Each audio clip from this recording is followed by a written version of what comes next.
નમસ્કાર. લાખ રૂપિયાની બુદ્ધિ. રાજાનો કુંવર અને કારભારીનો દીકરો. રાજાના કંઈ વાંકમાં આવવાથી રાજાએ બંનેને દેશવટો આપીને હદપાર કર્યા હતા.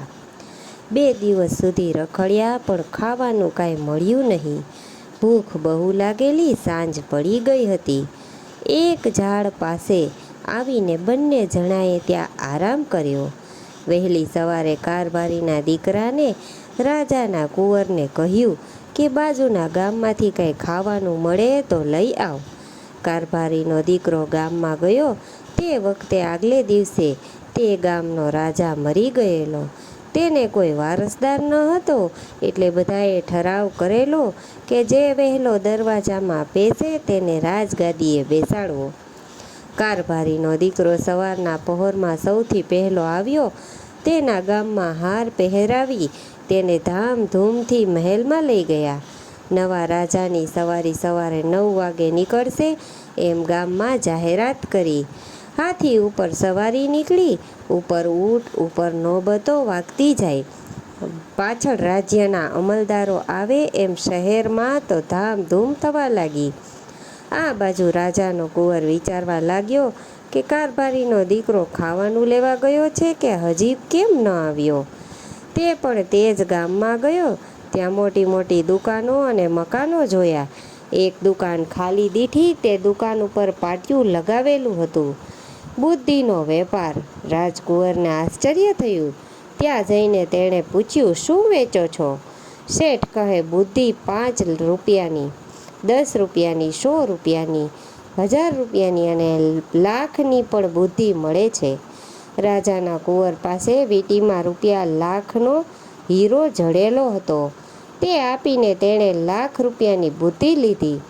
શેઠે એક કાપલીમાં લખી દીધું, પોતાનો નોકર હોય પણ તેને ઊંચી પદવી મળે તો તેને સલામ ભરવી, પણ તેના પર ગુસ્સો ન કરવો. આ કાપલી લઈને કુંવર તો જતો રહ્યો. ત્યાં સામેથી નવા રાજાની સવારી નીકળી. પોતાના નોકરને રાજા બની ગયેલો દીઠો ભૂખ્યા થયેલા કુંવરને ગુસ્સો તો ચડ્યો જ હતો. જો મળે તો હમણાં તેને ઠપકારું. એટલે પહેલાં તો ચીડ ચડી, પણ લાખ રૂપિયાની કાપલીમાં લખેલું યાદ આવ્યું એટલે એણે ગુસ્સાને રોકીને રાજાને સલામ ભરી. હાથી પર બેઠેલા રાજાની નજર કુંવર પર પડી એટલે તરત જ તે ઝંખવાણો પડી ગયો. તેના મનમાં વિચાર આવ્યો, મને નાસ્તો લાવવા મોકલ્યો છે અને હું હાથીએ ચડી બેઠો છું. તેથી તેણે ત્યાં એક નોકરને બોલાવી તે કુંવરને જમાડીને મહેલમાં લાવવા આજ્ઞા કરી.